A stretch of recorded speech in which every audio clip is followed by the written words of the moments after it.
All right, so let's focus on. I'll try and get out of the line of the camera. Yeah, let's focus on Paul today, and Paul is a huge topic actually. Possibly no one has had more influence on the church, apart from Jesus, than Paul, and actually. Paul had direct influence on the church, whereas Jesus was more indirect because he didn't write anything down, he didn't set anything up. So we have no idea, of course, what Paul looked like. But if you look at these icons develop, like if you're an iconographer, and the verb for creating an icon is that you write an icon. Okay, you don't paint an icon. You don't draw an icon, you write an icon. I can see Claire nodding. So this is a way of creating something, and you have to stick within the traditions of that genre. You can't suddenly have Paul with long curly hair and whatever. And that's because in the ancient church and the medieval church, people relied on icons and stained glass windows to teach them the faith. That's where they learnt the stories, from the icons, from the stained glass windows. So Paul had to be recognisable to somebody who couldn't read the Greek. That's English, that's easy, but, well, it's easy for us, not so easy for a Macedonian. So these words are tiny because the icon is what people see. And so there were standard ways of depicting certain saints. Mary's always in blue. There's usually an iris in the frame to talk about purity and so on. And Paul is always bald, okay, and he's always holding a book. They're the two critical elements, I think, in the iconography of Paul. This one is a random. I have no idea why this icon turned up as a result on my Google search for St. Paul icons. Okay, just as a random result that shouldn't be there. But in all the others, you notice he's bald.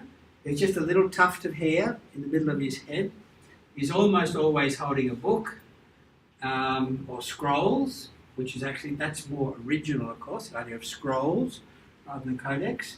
And except for the sort of Chinese Paul, he's not wearing a hat. So, the artistic representations of Paul. The critical thing about Paul, of course, was that he's the guy who wrote down not the Gospels, but he created so much of what we have in the New Testament. So, if we're just thinking about Paul in very general terms, he's the best known, the most famous of all the early followers of Jesus.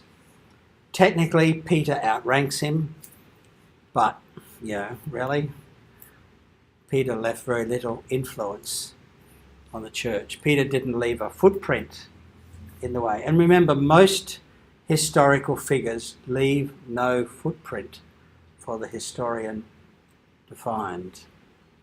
Okay? Typically, the only people who leave footprints are the conquerors, basically the rich and the famous and the powerful, and they're mostly blokes. Okay? Women and ordinary people, including women, rarely leave a kind of historical footprint. Their family remember them for a bit. I mean, I was lucky enough to grow up in Lismore, and I had, my last grandparent didn't die until I was in my 40s. Okay? That says something about how young my mother was when she had me, okay? But as a child, I had 3 living great-grandparents and 3 living grandparents. Okay? But how quickly we get forgotten. How quickly the stories don't get passed on. One of the things I did in Lismore a few weeks ago, I finally tracked down the grave of my great-grandfather, who was born in the US and for whatever reason his mother brought him out to Melbourne because her brother was living here, and he ended up in Lismore, buried in the Lismore Cemetery. Okay? He was born about 6 months after his father died in the last battle of the Civil War. So obviously he'd been home for a visit. There's a whole story about that. Electoral problems. They had to have a new election in New Hampshire. So the first volunteer infantry was sent home to vote. My great-great-grandfather did more than vote. Okay, so 6 months after he died in the battle, my great-grandfather was born. But mostly we don't know the stories of our great-great-grandparents. Okay. Paul is the one that we know about. He's the only person from the early church who we hear in the first person, we hear his own voice. Now, there are other bits of the New Testament that claim to be by an apostle, but they're not. Matthew is not the voice of Matthew the apostle. Okay, James is not the voice of James, the brother of Jesus. He's way too Greek to be the brother of Jesus from Nazareth, and so on. 1st and 2nd Peter, nothing to do with Peter the fisherman. But the letters of Paul, uniquely, we're hearing firsthand, not only an early follower of Jesus, but Paul is the only Pharisee from the first century. Like, if you want to know what Pharisees believed, the only document we have written by a Pharisee are the letters of Paul. And it would be 1,000 years when we get down to Maimonides in Spain before we get another document where a Pharisee writes in the first person. So Paul's a really, from a historian's point of view, a fascinating person. Because he wasn't one of the followers of Jesus during Jesus' lifetime. He never met Jesus, never heard him, never saw him even at the end of the street. Okay? Their paths never crossed. And interestingly, in Paul's letters, he says virtually nothing about the life of Jesus. The parables don't feature, the miracles don't feature, and he never mentions Galilee. Okay, so Paul is an interesting person, and yet he's the most influential interpreter of Jesus. Nobody has had more influence on how we think about Jesus than Paul. And we probably already have some information about him that we've picked up from sermons, from hymns, from Sunday school. We probably have a mental picture of Paul. Anybody care to share? If you have any kind of idea about Paul in your head, what is it? For you, what does Paul represent, or what do you think you know about Paul? Of course, we'll smash it to smithereens very nicely in a moment, but just tell me what you... Well, Paul was a tax collector, a Roman citizen, died in Rome, had time under death in Rome, and had time to write a lot of letters and influence. All that time that he was in Rome was all documented. Because he was a Roman citizen. Okay. All right. And he had an experience on the road to Damascus. Yep. Was converted to Christian life. Okay. That's a pretty good sketch, except for the tax collector. The tax collector bit is not Paul. That's Matthew. Yeah. Matthew's the tax collector. Yeah. Yes. Yeah. That's uncrossed. Yeah. So 95%. Good effort. Is Paul the one that was in jail and didn't go out? No, that's Peter. You're thinking of the story in the beginning where Peter is released from prison by an angel who lets him out and he comes back. Yeah, yep. And the other important thing about Paul was that he argued with the apostles about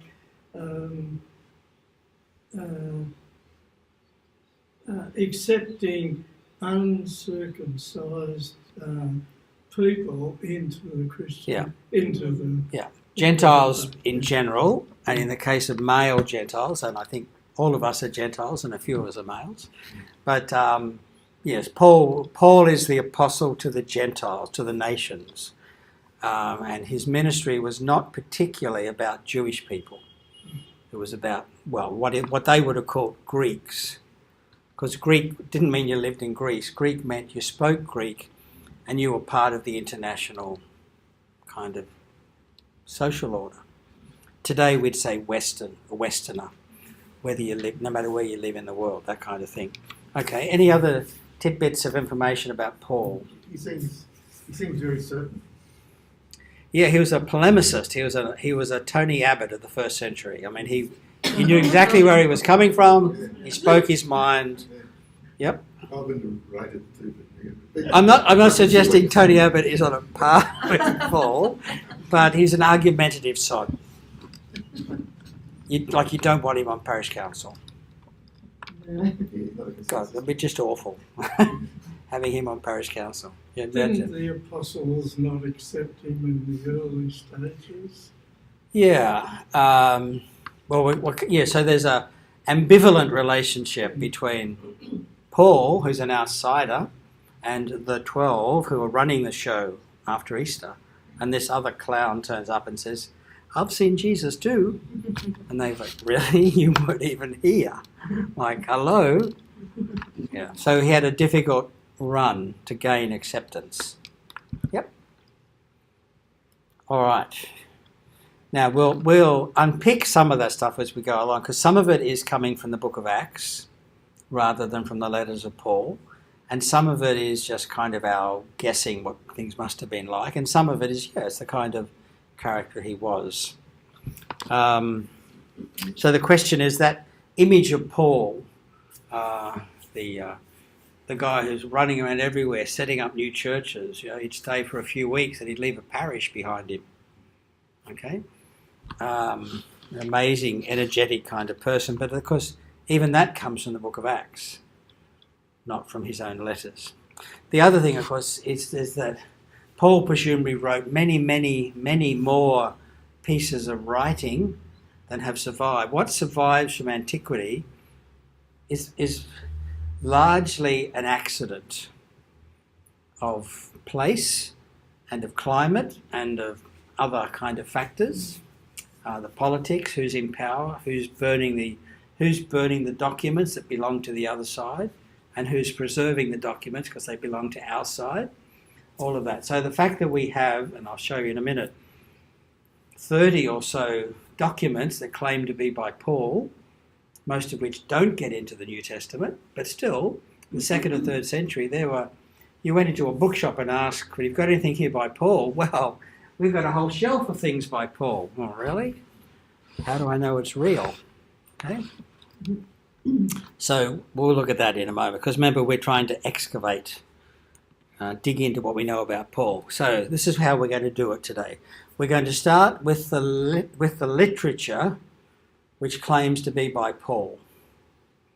Now, notice if we're doing an historical Jesus, we can't do that. We can't say, well, let's start with the things Jesus wrote. Beep, there's nothing. Okay? With Paul, one of the big differences is Paul wrote stuff. Okay? And some of that stuff ended up in the Bible. Jesus never wrote any books, never created any he triggered literature, but he didn't write anything. He didn't compose anything. Paul is a scribe. Paul tells us in his elsewhere. We'll see. I meant to print something off for you. I'll do it later. Paul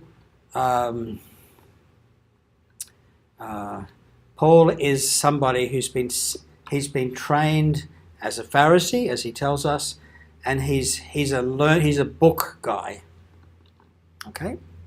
Now Jesus was not a book person. Jesus was an oral person. He told stories. He did stuff. He healed people, but he didn't read books and analyze them and create new books. He wasn't that kind of person. So we'll start with the literature associated with Paul. We'll try to develop a sketch of the person who's behind the literature. On the way, we will look at his troubled relationship with the other Christian leaders. How well was he received?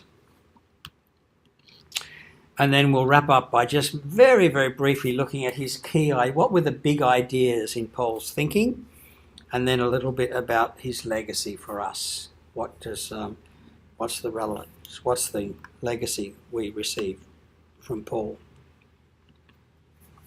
So let's start with the literature.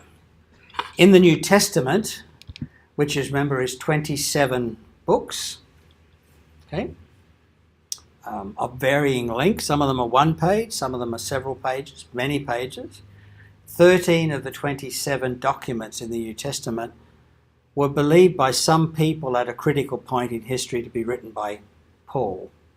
And if you think about the old King James Bible, even the letter to the Hebrews, it would have said the letter of Paul to the Hebrews.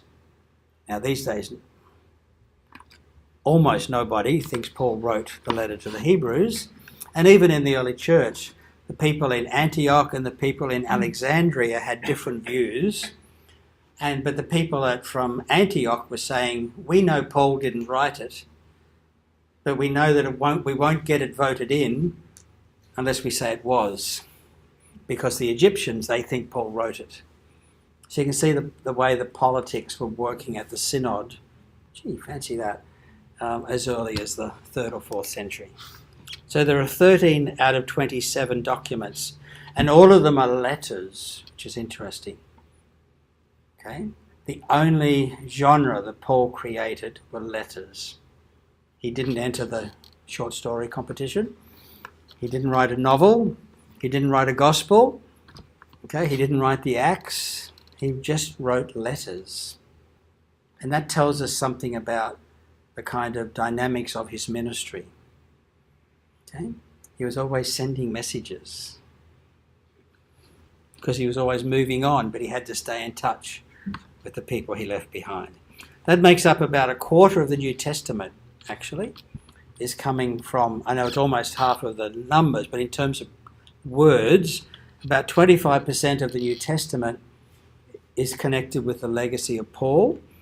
And given that Luke and Acts was written by a real Paul fan, then we're getting up towards 35-40% of the New Testament is actually Pauline. So Paul's got a big footprint on the New Testament. But the 13 letters in the New Testament are only a sample of the documents circulating that claim to be from Paul. So, Paul outside the New Testament. A wonderful story, the Acts of Paul and Thecla. And you can actually see all of these on the internet. If you just Google the Acts of Paul and Thecla, or you go to earlychristianwritings.com, scan down Acts of Paul and Thecla, click, you'll get the text. Wonderful story. Thecla was a young woman who was betrothed by her parents to marry a pagan, a gentleman. She became a Christian, and she didn't want to marry that other person. Her parents refused to give her permission to be baptized. Paul was already in prison and about to be martyred. He wasn't going to baptize this young woman who was meant to marry this other person, so she baptized herself. Okay, she was a feisty feminist in the 1st century, according to the story. It's a little legend, okay, but it's a great story. She baptized herself. She threw herself into the water. So if you won't baptize me, I will baptize myself. I will become a Christian and I will die for Jesus. Now you can see why that story was so popular. Okay? Doesn't mean it was, well, it's a true story, but it's not a story that ever happened. But there is a truth in that story. We've got the Acts of Andrew and Paul. We've got the Greek Acts of Peter and Paul. We've got the Apocalypse of Paul. We've got this wonderfully fictional correspondence between the Roman senator Seneca and Paul. So people would like to imagine that Paul was such an influential figure in the Roman Empire that he could be in correspondence with the philosopher Seneca, who was, if I recall, was the tutor of the Emperor Nero. See, they're sort of positioning Paul as being in the upper echelons of Roman culture, Roman society. It's all fake, of course, but yeah, good stuff. The martyrdom of Paul which interestingly the book of Acts doesn't tell us. Okay? And the passions of Peter and Paul, which are also the death, basically, of Peter and Paul, and the vision of St. Paul. So there's a whole lot of Paul. Paul was a meme in 2nd, 3rd century Christianity. Very popular. And we'll see in a moment, with certain people at particular times. And then there are the letters of Paul. Now here's a list. The ones that are underlined are in the New Testament, so they're canonical, they're part of the Bible. The ones that are in red are generally accepted by scholars as authentic, whereas, for example, 3 Corinthians, you'll never hear read in church because it's not part of the canon, and it's also not considered authentic. The ones that are in grey, scholars argue about. That's particularly 2 Thessalonians, whereas the ones that are in black, like Ephesians, which we read from this morning, Colossians, Hebrews, 1st, 2nd Timothy and Titus, are believed to be inauthentic, not written by Paul. Okay? Now, literary analysis, in the absence of firm historical material, where all you have to go on are the actual documents themselves, and a certain amount of information about our earliest manuscript evidence. It's not rocket science. I mean, it's a creative art rather than a scientific process. But on balance, that's what most sort of critical scholars would say. So there are a whole lot of letters, including the letter of Paul to the Alexandrians, because the Egyptians were a very powerful part of the church. Surely Paul must have written them a letter. So someone writes one for Paul, so they could read it out in the church in Alexandria. And the one we read in church, which we call Ephesians, actually the oldest manuscript doesn't have Ephesus in the address. Okay, it's kind of a circular letter, but it wasn't particularly addressed to Ephesus, and so on. So that's the range of literature. Okay, so any comments, reactions first off to that? We've got this mass of documents, ripping yarns, and piles of letters. If Paul was known for anything, he was the great communicator. And unlike Donald Trump, he didn't use tweets, didn't use Twitter, he wrote letters. Okay? He didn't write a book of theology, he didn't write a dictionary of the early church. Okay? He wrote letters responding to particular situations at particular places. Okay? All right, all sitting mum for now. Okay. Who were they given to? Sure. Handed to? Okay, well, again, you write a letter in the ancient world. So I want to write a letter to Claire. How am I going to do that? There's no post office. There's no stamp. So I put a stamp on it and drop it in a little red box on the side of the footpath and go, done my letter. Okay. If I write a letter, I've got to find somebody who's going to the place where the recipient is, and I've got to give it to them, and they're going to deliver it to the person, hopefully. They're not only going to deliver it, they're going to perform it. Okay, so me writing a letter, in effect, this is a rough analogy, but it's like Robert, our director of music, writing a new piece of music. And he gives it to me and says, Greg, would you take this to the bishop? But he doesn't want me to take it to the bishop. He wants me to sing it to the bishop when I get there. Okay? Because in case of a letter, the person you're writing to may not be literate. Just because you're rich and powerful didn't mean you knew how to read and write. You had slaves to do that stuff. If I was a rich and powerful man, I'm going to the baths downtown, I'll take my slave with me, and he will read me the correspondence and the local tabloid news while I'm enjoying the bath with my fellow wealthy male citizens. My slave will be saying, oh, there's a piece of correspondence from Claire. She wants to know, da-da-da-da-da. Oh, we'd send a note saying, okay? So stuff is going backwards and forward, but I'm illiterate.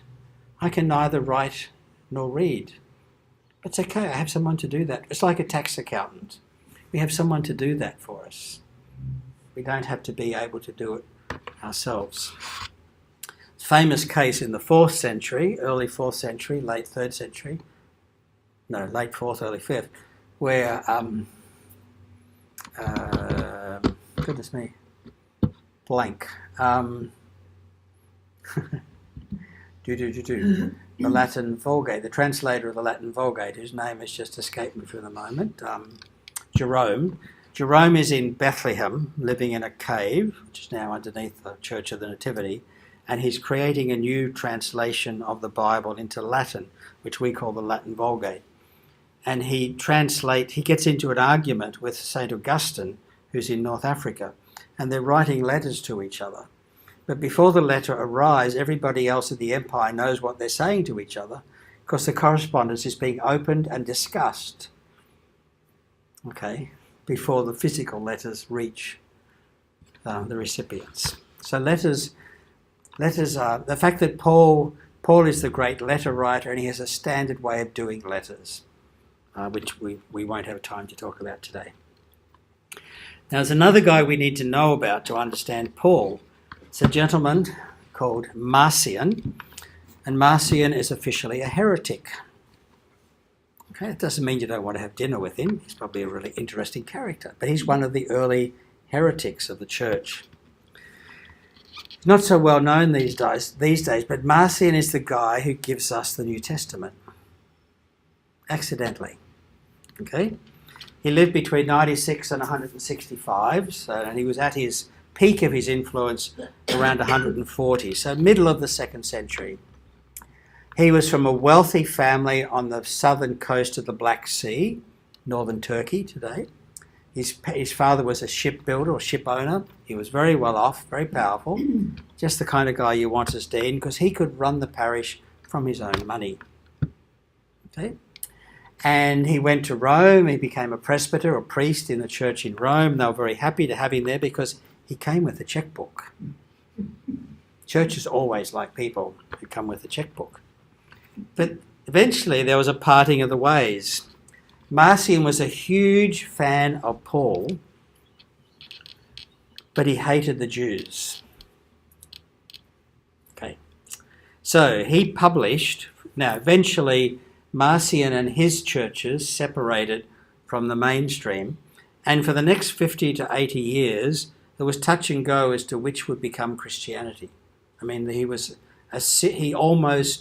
his point of view almost became the dominant point of view of the 2nd century church. That's how close it was. Okay? And his point of view was that God had got rid of the Jews, had no more time for them, okay? And the best way to understand that was to read Paul. Okay? And nothing else except for the gospel. So his Bible had 2 parts. There was what's called the gospel, the euangelion in Greek. The euangelion is probably the Q gospel that we talked about last week. And we do have one manuscript, one fragment of a manuscript, which appears to be a version of Gospel of Luke, what we would otherwise call the Gospel of Luke, but it's probably a fragment of Marcion's gospel. So his Bible had 2 things, the gospel and the apostle. And the apostle was Paul, nobody else. There was no Peter, there was no James, there was no John. There was no book of Revelation. Okay, there was just a collection of the sayings of Jesus and a collection of the letters of Paul. And everything else, including the Old Testament, out to the skip. Don't want it. In fact, even Paul's letters had to have a few bits chopped out because at times Paul was a bit too Jewish, so Romans 9, 10, 11 gets cut out as well. All right. This tells us 2 things. That the gospel tradition is still open and malleable in the middle of the 2nd century. And secondly, that Paul was disputed intellectual property still. What do we make of Paul? And what did it mean? Now, the reaction to Marcion was very powerful from the people who won and called themselves Orthodox, because they won the vote, so obviously they're right, okay? So the what became early Catholic Christianity rejected Marcion and said, no, that's not what the New Testament should look like. It should look like this. We're going to have 4 Gospels, not 1. We're going to have Paul, and we're going to listen to Peter, James and John. Hang on, Peter, James and John, where did that come from? Go back to the Gospels. Every time Jesus does something with just a handful of people, who are the 3 disciples he takes with him? Peter, James and John. The letter of James, 2 letters of Peter, the 3 letters of John. You're going to balance Paul by also listening to the 3 pillars of the early church, Peter, James and John. See what's going on as the New Testament takes shape. And we're going to keep the Old Testament as well. We're not going to jettison the Jewish people, and we're not going to jettison the Old Testament. So Marcion was, forget about that, okay? But the church said, no, we're not going to forget about it. But in doing that, Marcion pushed the button that led to the New Testament being created. Now, my guess is we should be grateful to him. But he's a heretic, so you're not allowed to be grateful to Marcion. Okay. So let's think about Paul before and after Marcion. Between about, and these are rough numbers, from 50 to 65, it's actually 49 to 64, that's too hard, 50 to 65, about a 15-year period, just before the Jewish revolt, where the Jewish people in Jerusalem rebel against Rome, and Rome comes in and destroys Jerusalem, destroys the temple, abolishes direct rule, independent rule. So in that last 15 years, so there's about 30 years between the death of Jesus, Easter, and the destruction of the temple. There's about, 40 years there. And in this 15-year period is when Paul is doing his stuff. Whatever he did, whatever he wrote, that's the historical Paul. Then there are those that are following on from Paul, and they're his immediate followers and associates, and they continue to create Pauline literature, including 2 Thessalonians, Colossians, and Ephesians. These are, if you like, students of Paul, colleagues of Paul. The old man's dead, but we'll keep pumping out more material. The unprinted, unpublished manuscripts of Paul. Then we get, and this is something we never talk about in church, we get a period of 20 or 30 years where Paul is considered to be the Antichrist. In other words, there's a Jewish reaction against Paul from Jewish Christians, and Paul is on the nose. Nobody wants to know him. And we see that in the letter of James, which says directly the opposite of Paul. Okay, Paul is saying, I'm justified by works, and James says, really? Justified? Sorry, I'm justified by faith. And James says, some people think you can be justified by faith. You show me your faith, but I'll show you my works, because it's what I do that matters to God. Okay? Or in 2 Peter, I'll come to that, I think, right now. This is a bit from the end of 2 Peter. He's in the middle of a sentence, obviously, but so also our beloved Paul wrote. And when people get up and say, I just want to say to Brother Paul, they're about to stick a knife in, okay? It's sort of like a Liberal Party meeting. So also our beloved brother Paul wrote to you according to the wisdom given to him, speaking of this as he does in all his letters. So whoever is writing 2 Peter is already aware that Paul is famous for writing letters. That's why we say this is not written by Peter. A number of reasons, but this is one of the reasons. It's also copied all of the book of Jude into 2 Peter. So again, there's a kind of other literary thing going on here. There are some things in those letters which are hard to understand. Okay? This is like a critical book review, which the ignorant and unstable twist to their own destruction. So some of the people reading Paul are getting up to mischief. And they do this with the letters of Paul just as they do the other scriptures. So does that mean Paul is already recognised as scripture when 2 Peter is being written, but it's problematic scripture. People are using it in ways that the author of 2 Peter doesn't approve of. And when we get to the what's called the sort of Clementine literature, particularly the pseudo-Clementines, then we find stories about Paul, what a nasty person he was, and he wasn't really a Christian, and so on. So Paul had a period when his legacy was under threat. Then there's an effort to reclaim Paul, and that's what we find in the pastoral epistles, 1st, 2nd Timothy, and the book of letter to Titus, which don't appear in the earliest collections of Paul's letters. Okay, originally there's a set of 7 letters circulating, and then 100 years later it becomes a set of 10 letters, the extra 3 of these ones. Then we get exaggerating Paul, which is Marcion, and then we get rescuing Paul, which is Luke Acts.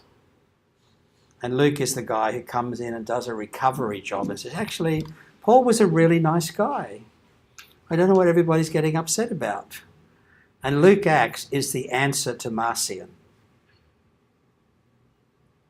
Now, that means in its final form, Luke and Acts are about 150.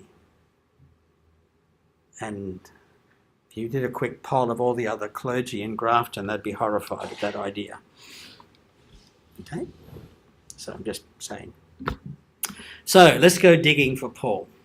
That's the literature. So the first thing we've got to ask ourselves is, so we're looking for Paul, what's going to count as evidence? And what are we going to pay attention to? Obviously, the authentic letters of Paul are gold. If we do actually have 6 or 7 letters written by Paul in Greek, and Paul wrote in Greek, it hasn't been translated from Aramaic or Hebrew.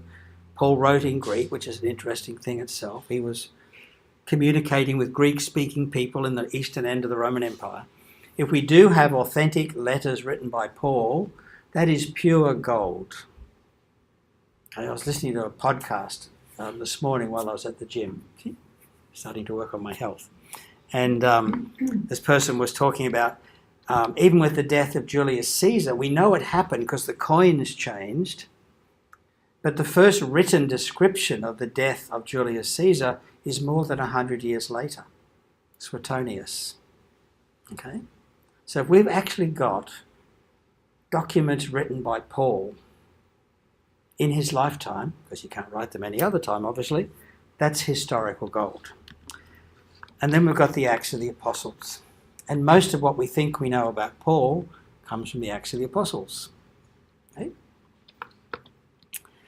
But the events described, and the character profile of Paul, and the speeches that occur in the book of Acts on Paul's lips are highly problematic as historical data, particularly if the book of Acts is written in the middle of the 2nd century to create an interpretation of Paul which is opposed to Marcion and more acceptable to the Catholics. I don't mean like St. Mary's, I mean to the early Catholic Church. Okay, so there's a whole world of scholarship around that. So if we went from the book of Acts, Paul is buzzing around the eastern end of the empire, all these different journeys, until he finally ends up in Rome. But the character of Paul in the book of Acts is very different from the character of Paul in his letters. And we'll come to that in just a sec. So my methodology is we're going to focus. The things we're going to give most attention to are the authentic, undisputed letters of Paul. Doubtless he wrote other stuff. Is that 7? The 7 letters of Paul. Where are they? In the New Testament. Oh, right. Okay, Romans, Corinthians, 2 Corinthians, 1st and 2nd Corinthians, Galatians, Philippians. And they are all accepted as... yeah, they're all accepted as authentic Pauline work, but several of them are actually seen as a compilation of authentic Pauline material. So 1st and 2nd Corinthians just means long and short Corinthians. And 1st Corinthians is more or less intact as one letter. 2nd Corinthians is probably a compilation of 2 or 3 letters. Philippians is probably 2 or 3 documents to do with Paul's correspondence. Think of them as the Philippians file in the Pauline filing cabinet, rather than one letter. So on, okay? Whereas Philemon, it's like 25 verses long, only has one chapter. It's very easily seen as an authentic letter from somebody. So we're going to focus on the authentic. Now, these are the passages, and I meant to have these printed off as a handout, and I just got busy with other things this morning. But I do have a file I can flick to you. Romans 11, 1-2, where he talks about his Jewish identity. 2 Corinthians 11, second half of chapter 11 into the first half of chapter 12, where he talks about his personal history and all the things that have happened to him, how many times he was flogged, how many times he was jailed, how many times he was shipwrecked, and so on. And basically, scholars like me are saying, well, we know where Luke got his ideas from the book of Acts. He just had to read Paul's letters and turn that list into episodes, and there's the book of Acts. And also in chapter 12, talks about his own direct religious experience, and it's a fascinating read. He starts out by saying, like a person who rings Lifeline and says, I've got a friend who's worried about, they mean themselves, okay? 2 Corinthians 12, Paul starts by saying, I know a person who had this amazing spiritual experience. And a few sentences later he's saying, and when I had this experience, I said, did I just say I? Like he's moved from third person to first person. And again, from a historian's point of view, that's exactly what happens. People start, describing somebody over there, and eventually they let slip that they're talking about themselves. And that's what you find. So this is rolled gold in terms of Paul's own religious, spiritual, weird religious experiences. Galatians, second half of chapter 1 and most of chapter 2, Paul is talking about when he met Jesus, the Damascus Road, except there's no road and there's no Damascus. That's only in Acts. Okay? But Luke does say in Corinthians that he was locked up in the city of Damascus because King Aretas was trying to get him. So he had to travel the road to Damascus. So Luke is you see what Luke is doing. So this is where he says, God revealed his son to me. Okay, that he had a direct experience of Jesus. And then he goes on to talk about his reception by the other disciples and how this is his language, the so-called pillars of the church, Peter, James and John, even they accepted me, those who like to think of themselves as the pillars of the church. I mean, Galatians, he's angry and he's in a really vindictive mood. This is Malcolm Turnbull giving his speech on Friday afternoon. He's blaming the insurgents and so on. That's what Paul is doing in Galatians. In Philippians 3, just a couple of sentences, he details his Jewish credentials, that he's not only an Israelite, he's not only of the tribe of Benjamin, but he's a Hebrew-speaking Jew. Because not many Jewish people spoke Hebrew in the first century. Like, he's a dinky-die Jew who knows how to speak and read Hebrew. Not many of his colleagues could do that. And then finally in Philemon, he talks about himself as an old man and a prisoner. Okay, and he's cutting a bit of a deal with Philemon about Philemon's runaway slave called Onesimus, who has become Paul's best friend and helper. So these are little chunks, little nuggets of material which Paul has mentioned in passing while he's writing about something else. And on the way past, he said, by the way, don't forget, I'm somebody who's da-da-da-da-da. And from a historian, I thought, wow, that's really useful information. So we end up with a list of, if you try to put this on a calendar, it looks something like this. Round about 5 or 6 years after Easter, Paul becomes part of the Jesus movement. He's not converting from Judaism to Christianity, because neither of those things existed in the first century. But he's a Jewish person who's coming to understand that Jesus is the Messiah, that Christianity does not yet exist. It's still in process of formation. But what year did the movement become called Christian? Certainly not before sometime in the 2nd century. And the earliest occurrence of the word Christian is in the book of Acts, which I'm suggesting is written about 150. So at that time they were just followers of Jews. They were the Nazarene sect within Judaism, and Judaism itself wasn't a different. There were many ways of being Jewish, and these were the Nazarenes within. And still, the word in Hebrew today, the word for Christian is in fact Nazarene. They don't use because Jewish in Hebrew, if they called Christians followers of the Messiah, well, they're giving the game away. You can't go there. Okay. So in Arabic, the word for Christian is al-Masih, which is Messiah, followers of the Messiah. But in Hebrew, in Jewish, in Hebrew, it's not. It's still the Nazarenes. So that argument has never been settled, of course. So if you'll excuse me next. Okay, go and take care of that throat. Have some lemon and honey. So we get this series of dates. So the critical things is that Paul has about 10 years or so where he's starting to do stuff, and then round about 49 or 50 you've got the Council of Jerusalem, and then over the next 10 or 12 years Paul is moving around and letters are being written as he communicates with different people. And the last of those letters to be written is Romans, when he's already in prison, probably in Caesarea in Palestine, and he's about to go to Rome, and he's wanting to convince the church in Rome to back him for future ministry to Spain or wherever, which never happened because he was put to death. But Romans is the nearest we get to Paul. Paul is not sorting out a problem in Rome. Okay? He didn't start the church. He wasn't the founder of the church. He's writing to the Romans to say, hello, my name is Paul. This is what I think. You might have heard various things about me, but this is what I think. This is my beliefs and practices. And so that Romans is as close as we get to Paul setting out his ideas systematically. And also it's the last thing he wrote. So one would assume his ideas have sort of matured a bit. You know, we think of the earlier letters as kind of drafts of how he's expressed his ideas about Jesus, which themselves, remember, Paul didn't have a gospel to read.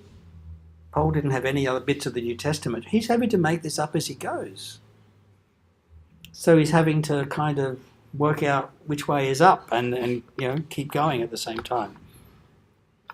Probably executed under Nero in the mid-60s, and then letters like Colossians and Ephesians and so on coming out in the next couple of decades. The pastoral epistles coming out in the early part of the 2nd century. That's a very common dating scenario amongst New Testament scholars for how to locate Paul in history. Okay. We're ripping along here. So let's try and think about Paul's big ideas.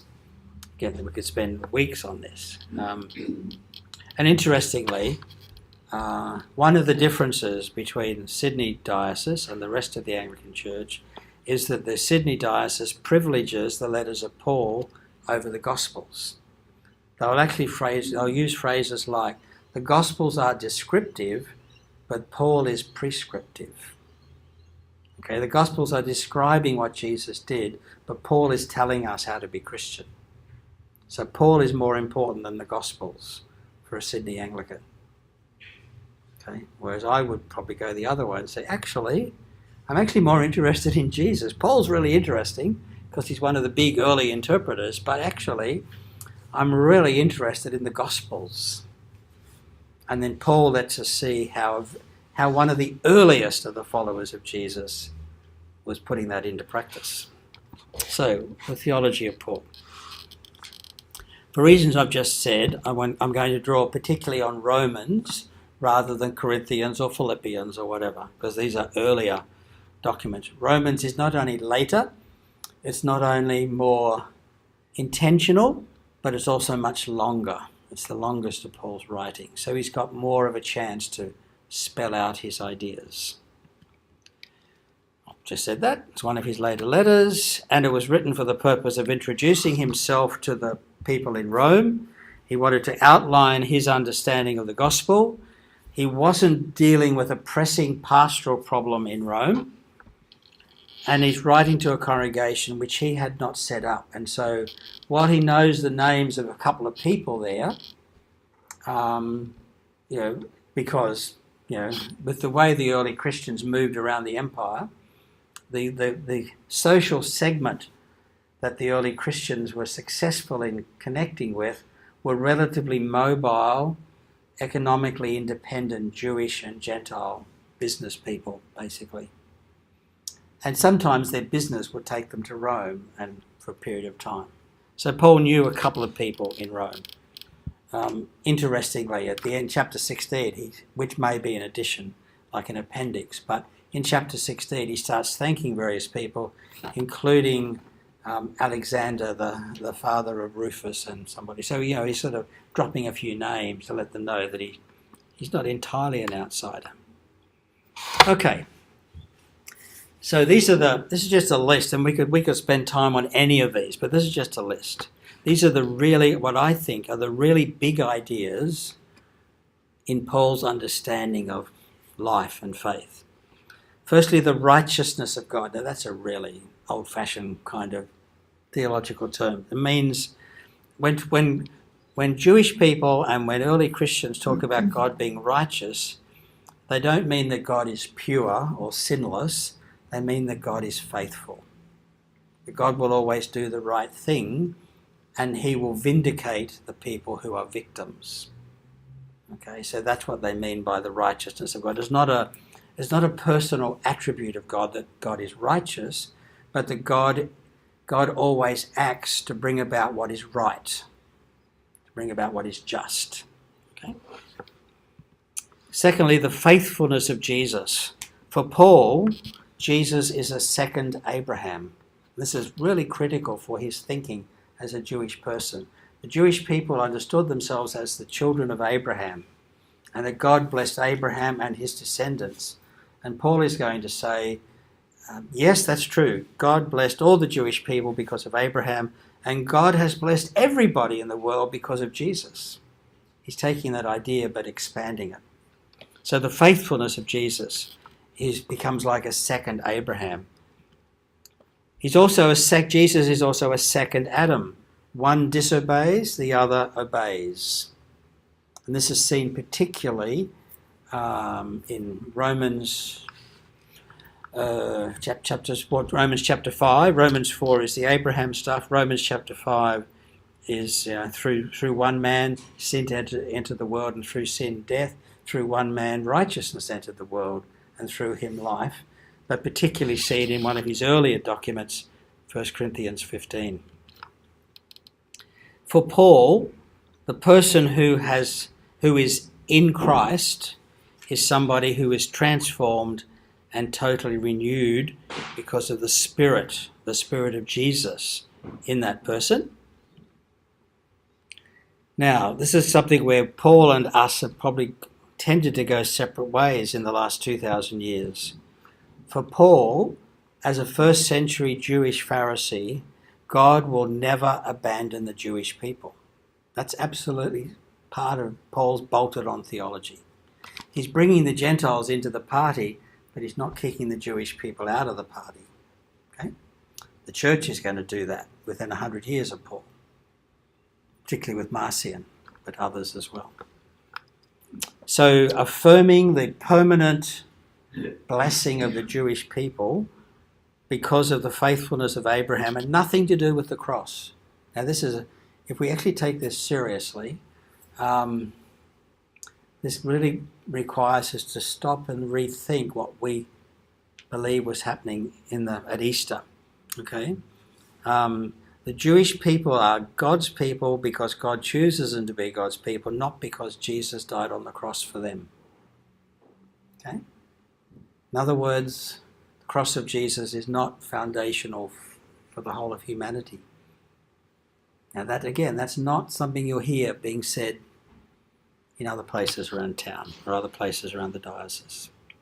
God's blessing is for everyone, initially experienced by the Jewish people, but now because of Jesus being experienced by everyone. And that's why Paul sees his job not to convert the Jews, they're fine. His job is to get the good news out to the Gentiles, to the Greeks, to the Romans, to the whoever. Paul is somebody who encourages respect for authority. And we see this particularly in Romans. Famous passage in Romans 13, let every soul be subject to the civil authorities. This is, of course, why the German Lutheran Church felt it could not oppose Hitler. Okay? Whereas the breakaway German Lutheran Confessing Church said, no, this is to be faithful to Christ, we have to say no to Hitler. Okay? But let every soul be subject to the civil authorities because God has put them there. But he's also calling on people to have compassion for each other. And the other thing that's absolutely central to Paul's idea is that Jesus is coming back any second. Look busy. Last bit's me being silly, but you get the idea. He expected Jesus to come back literally in his lifetime, and that's what drives him. So, for instance, in 1 Corinthians 7, he tells people, look, don't get married, don't have kids. You know, the end of the world's just around the corner. In Thessalonians, when he's asked, well, Paul, someone's just died. I thought you said Jesus was coming back, but Auntie Mary's died. The first Christian funeral. What do I do here? Okay, what do I say at the very first Christian funeral in history? Okay, because until then, apart from maybe Stephen, who was martyred, we can understand martyr, but Auntie Mary's not meant to die. Paul said we have eternal life. Okay, but Auntie Mary's died, so what are we going to do about this? So Paul's answer is, well, the dead will rise first. When Jesus comes visiting, like the emperor coming into the city, as the emperor approached the city, who are the first people he meets? People in the cemetery, because they're buried outside the city. And only after they've come through all the monuments to the dead people does the emperor meet the mayor. So Paul said, I know, it'll be just like this. When Jesus comes, those who have died in Christ will rise first, and then those of us who are still alive will be caught up. So Paul is making it up as he goes. He hasn't got this out of a textbook. He's having to respond. For Paul, the imminence of the coming of Jesus is absolutely central. And clearly, he was wrong. Okay, so let's think a little bit about Paul's legacy. I love this evocative line from a colleague of mine who we might get to Grafton in the next year or two. Fantastic biblical scholar called Bernard Brandon Scott. One of his books is The Real Paul, and think about publishers and how you've got to have a sexy title for your book. So The Real Paul, rediscovering his radical challenge. And as he gets to the beginning of his last chapter, one of the things Brandon says is this: Paul disappeared into the violence of the Roman Empire and into the history of early Christianity. Paul is no more. He's been swallowed up by the structural violence of the empire, but he's also been swallowed up by the emerging story of the early church, who's going to claim Paul as one of their heroes, even if they have to kind of cut him to shape a little bit to make him fit in. So, let's think a bit about Paul's legacy. One of the legacy issues flowing from Paul challenges us about our anti-Semitism, our suspicion, our fear, and even our hatred of Jews. Paul was and always remained a Jew. He did not convert. I know we've all been talked to. The 25th of January is the feast of the conversion of St. Paul. He never converted.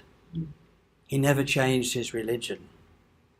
He broadened his understanding of Judaism to include a recognition that Jesus was the Messiah, but he remained Jewish. He still went to the temple when he was in Jerusalem. He still did all the Jewish stuff. as well as doing the Jesus stuff. But in the first century, in the first couple of decades after Easter, nobody was saying, are you Jewish or Christian? And that wasn't a question anybody asked. So he wasn't a Christian, but he was a key figure in the early Jesus movement, which eventually developed into Christianity. And of course, then Paul is going to be claimed retrospectively as one of the founders of Christianity. In fact, some people think he was the founder of Christianity. He took the Jesus thing and turned it into the Christ cult and invented Christianity. That's probably reacting too far the other way. Although he was absolutely Jewish, he also came to understand that the God who loved the Jewish people loved everybody. And that the critical moment in that was Jesus' death on the cross. But subsequently, and certainly as early as the beginning of the 2nd century, Christians saw Jews as the other, the threat. And of course, once we got the empire, once Constantine converts to Christianity, and we start having the legal and financial resources of the empire at our disposal, it's a dangerous time to be Jewish in the Roman Empire that becomes Christian. Okay? What year was that? 312. And then that's the battle where he has the dream. Again, so these are political legends, but the story is on the night before the critical battle, Constantine has a dream and he's told to put the sign of the cross on all his soldiers' shields and to go into the battle under the sign of the cross. And he won. So he said it was a miracle and Jesus did it. So someone's got to Constantine and not quite that simple, but that's the story. And 13 years later, the Council of Nicaea, 325, and that's where the creed we said this morning came from. Okay? Because the emperor is putting his stamp on the church and so on. So then it was a dangerous world to be Jewish. Remember, there are no Hebrew manuscripts between the Dead Sea Scrolls and about 850 AD. Why? Not because they didn't write Hebrew Scrolls, because we were destroying them. We were burning them.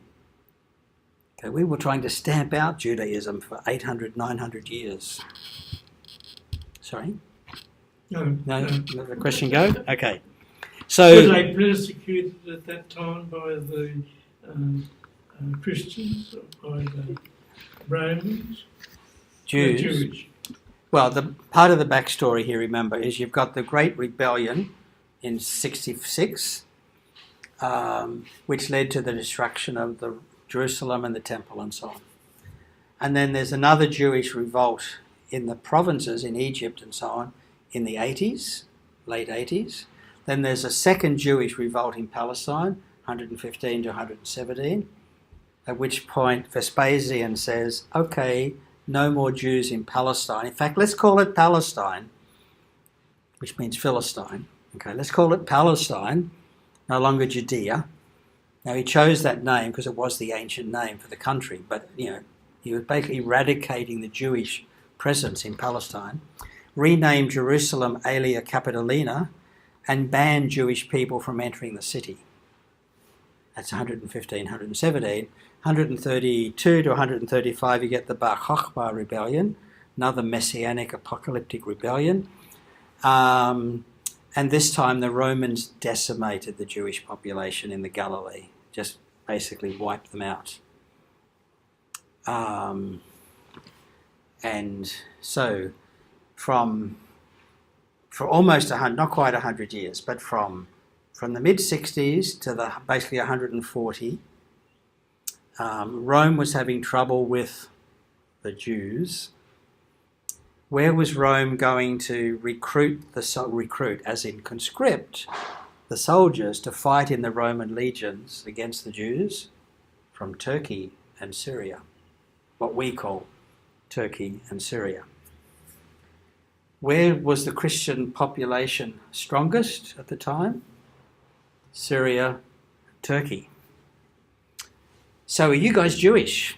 Like, you're the people that are causing all this trouble in Jerusalem. Like, my son's just been conscripted and my taxes have gone up because people, oh, no, I'm not Jewish, I'm a Christian. Suddenly having a new word for us is really important. Guess what? The word Christian first appears in the book of Acts, probably around 140 or thereabouts. Okay? Because suddenly Christians didn't want to be confused as Jewish, thank you very much. Jewish means rebel. Jewish means high taxes. Jewish means your son going off to die in Afghanistan, not Afghanistan, in Palestine. Okay? So the empire is determined to absolutely smash Jewish resistance. No wonder Marcion and other Christians like him said, let's just throw the Old Testament out. Like, get rid of it.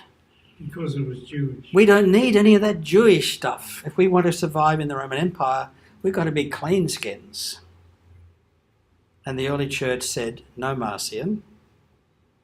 In order to be faithful to the God who loves Jews and Gentiles, we're not going to join the rebellion, but we're not going to throw out the Old Testament.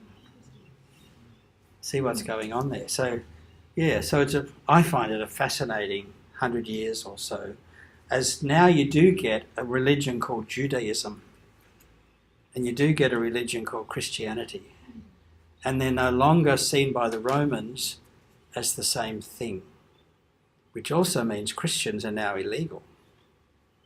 Because while Christians were just funny kind of Jews, they got by under the legislation legalising Judaism.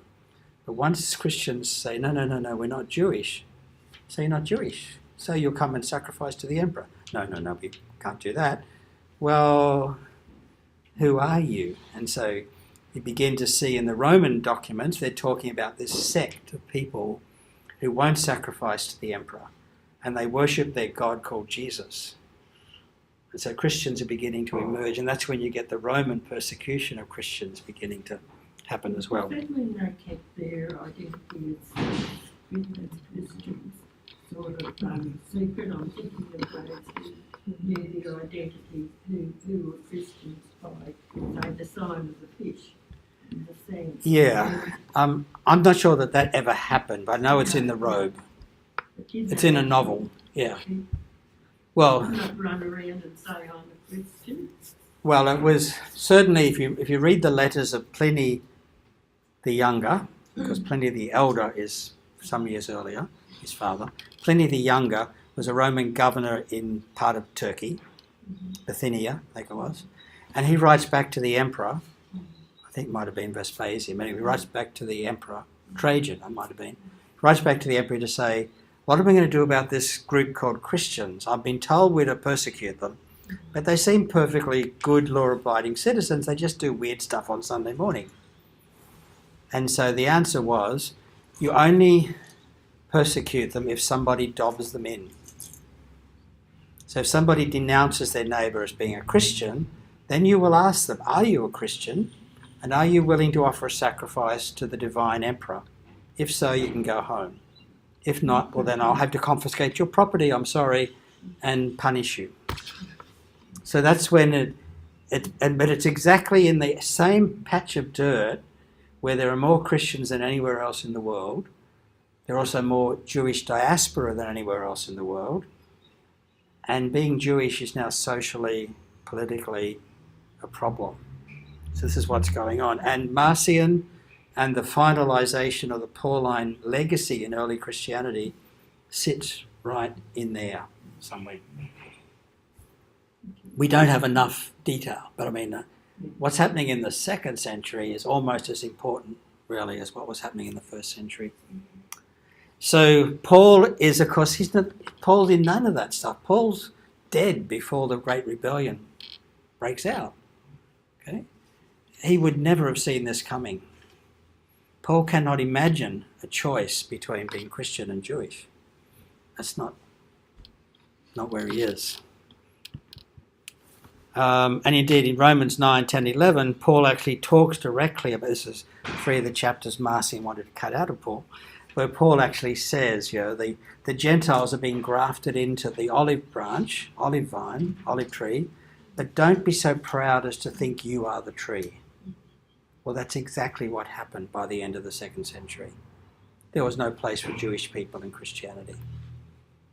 So Paul's legacy there is a problematic one, and Marcion exaggerates Paul in a way that the rest of the Christians thankfully wouldn't accept. Some other legacy issues. Paul was a controversial character, a polemical character. He wasn't a typical Jesus follower. He didn't come from the Galilee. He wasn't from Judea. He was from the wealthy Jewish diaspora in Tarsus, in southern Turkey. And he'd been sent to a good Jewish school in Jerusalem for a good Jewish education. Excuse me. So Paul is very different. At the risk of another topical reference, Paul was the Malcolm Turnbull Rhodes Scholar, guy who was smarter than everybody else in the room kind of character, next to the fishermen and the carpenters and the tax collectors and so on. He was in a different league. He went to a proper school, had the blazer, they didn't have blazers, but you know what I'm saying. He was controversial in his lifetime. He continued to be controversial after his death. It's also true to say that people like St. Augustine, and particularly Martin Luther, found Paul to be the inspiration for their reformations of the church. I mean, going back to Paul has been one of the best things the church does. Excuse me. But of course, Paul remains controversial even today. There are two particular ways that Paul is controversial. One we haven't followed Paul in, but Paul was somebody that understood, although he wanted people to be obedient to the authorities, Paul was also somebody who encouraged people to understand themselves as the followers of the new emperor, the Christ figure. And while Paul wasn't involved in revolution and uprising, he was certainly developing an awareness amongst his people that what was most important was loyalty to Jesus. Now, in the opening of his letters, typically he'll say something like, from Paul, an apostle of Jesus Christ, from Paul, whatever, apostle of our Lord Jesus Christ, and from God the Father, to the elders and saints that are grace and peace. That was his standard introduction. Words like the Lord Jesus Christ, that just rolls off our head like water on a duck's back. They're loaded terms, okay?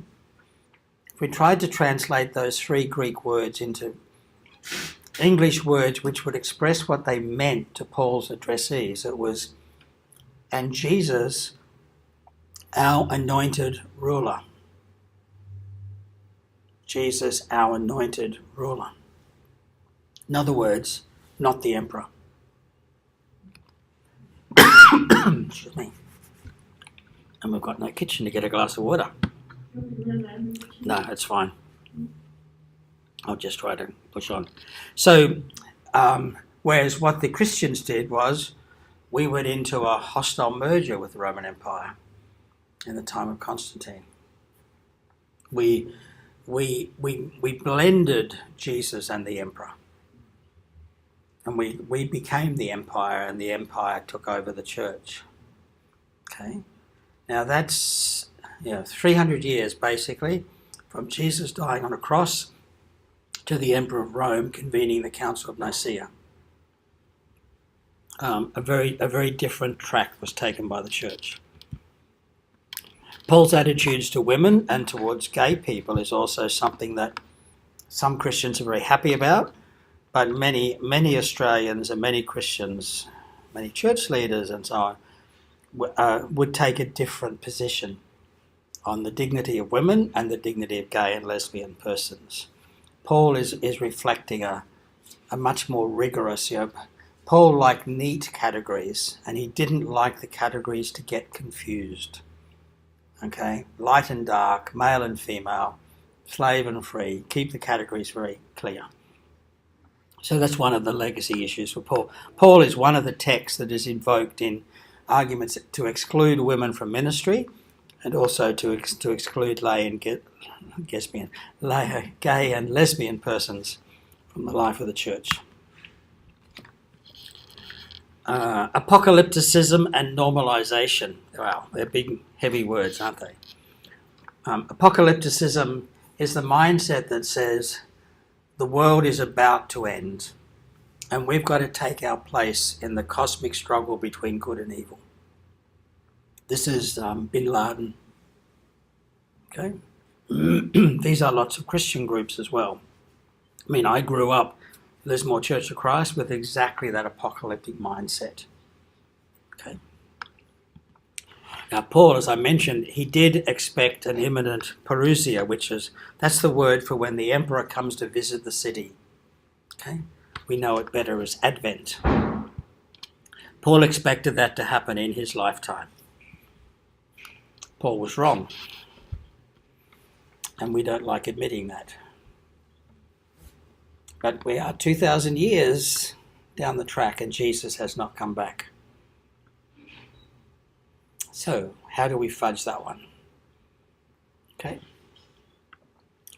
So, his followers spiritualized the concept. Well, the coming back, Jesus coming when you die, Jesus will come and get you. Or it's not about changing the empire, because we now think the empire is a good thing. It's about having Christian values in the empire. Okay? In other words, normalizing the way things are.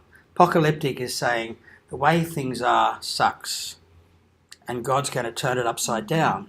Normalization is saying, actually, I'm doing pretty well out of the way things are. Can't we just tweak it at the edges a little bit? Okay, the radical versus the, let's not make any big changes. Okay, Jesus and Paul were on the apocalyptic radical edge. They were both taken out by the empire. Okay. Followers of Jesus, and even the people who read Paul's letters, have tended to be supporters of empire. Okay. That's a particular challenge, of course, for Anglicans. When we spiritualize the concept, then we lose the idea that this is going to change the way we live right now. Because it'll be at the end of time this will happen. Well, no. Paul and Jesus expected something like in a minute. The bell was ringing. In a minute, it's almost time. So the political edge to the Jesus movement is mostly lost once the church kind of comes to terms and normalizes the role of the empire. Another legacy issue is scripture. Paul himself was immersed in the Jewish scriptures. He was a Pharisee and a scribe, a trained theologian. But Paul became a book, as Richard Purvo says. Paul became a book. We no longer deal with Paul. We deal with the letters that have the Pauline authorship thing on the spine. So Paul is not the person who lived in Tarsus. Paul are the 12 or 13 letters in the New Testament that people think of as Paul. And he's the biggest, loudest theological voice in the New Testament. Indeed, as we've seen, we originally got the New Testament because of Marcion and an argument about whether to listen to Paul or whether to listen to other people. So, in terms of being people who take Scripture seriously, Paul is a big part of that story.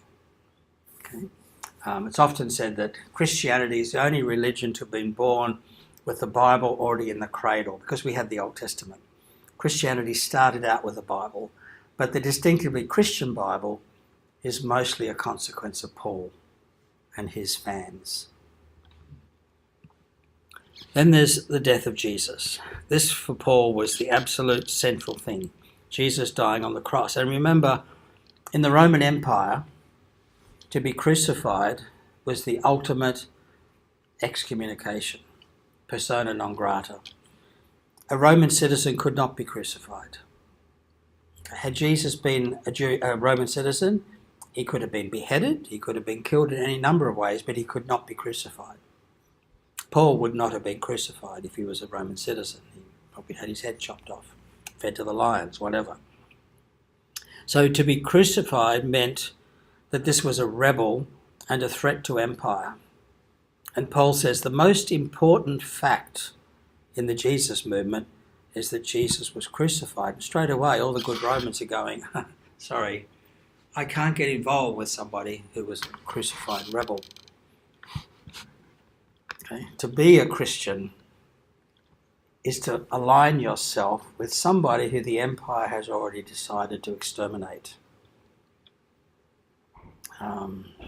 Let's say, take me to the island of Nauru, put me in the detention centre. Yeah? I belong with them. I don't belong here. It was seen by Paul as a supreme act of faithfulness by Jesus. This was what Jesus did because it's what he thought God wanted of him. And God's response to Jesus' faithfulness is that God makes a covenant, as Paul understands it, with everybody, with all the nations, not just with the Jewish people. In other words, it's the faith of Jesus rather than our faith in Jesus, which was central to Paul's thinking. And that simple difference, in other words, is Jesus the subject or the object of the verb faith, faithfulness, or to be faithful? Okay. For the last 300, 500 years in the West, we've primarily told ourselves, I believe in Jesus, I'm okay. Paul would say, Jesus believed in God, so we're okay. Big difference there. Big difference. So baptism for Paul is choosing to die with the faithful Jesus. Romans chapter 6. If you're baptized into Christ, you've died with him and you rise with him. Baptism is a participation in the crucifixion. And the Eucharist, 1 Corinthians 10 in particular, the Eucharist is when we proclaim the death of Jesus, chapter 11 of 1 Corinthians, and chapter 10, the cup of blessing which we drink, is it not a participation in the blood of Jesus? So there's a sense in which, for Paul, the sacraments are all about the cross. They're all about this defining moment of faithfulness by Jesus. And that's the end. So I just wanted to mention a couple of the books that you might find interesting to look at. If you like the work of John Dominic Crossan, and I do, he's got this fascinating book from a few years ago now, In Search of Paul, How Jesus, Apostle, Opposed Rome's Empire with God's Kingdom. Incredibly readable book. Thicker book, but it's a really easy book to read. Notice again, Paul is bald with little tuft of hair, holding a scroll. That's how we know it's Paul. I mean, that's the iconography. Okay? A few books by Brandon Scott. The real Paul, one that's in the centre of the screen, is, again, this looks like a sort of Byzantine, actually it's probably the same piece of work that's on the other book, actually. But this is Brandon's attempt to kind of excavate Paul and say what he was on about. There's a set of essays written by a number of my colleagues. Really interesting, in the top right-hand one there, the authentic letters of Paul. This is a new translation of the Pauline letters, where they've tried to do things like, instead of saying our Lord Jesus Christ, to say, and Jesus, God's chosen and God's anointed ruler or whatever, to bring out the sort of edginess of the letters of Paul. The other one is a little tiny study guide, just with, again, written by Brandon, but it's just looking at how we would go about exploring Paul. I have all of those books, obviously, otherwise I couldn't have photographed them, so you're welcome to borrow them at any time if you want to get into that. If I can, Brandon does come to Australia from time to time. He's an avid bird watcher and a brilliant photographer, as well as a great biblical scholar. So basically, we've just got to offer him somewhere to sleep and a place to go and photograph birds, and he'll come and talk about Jesus and Paul for as long as we want. Okay, so we'll get him here sometime in the next couple of years.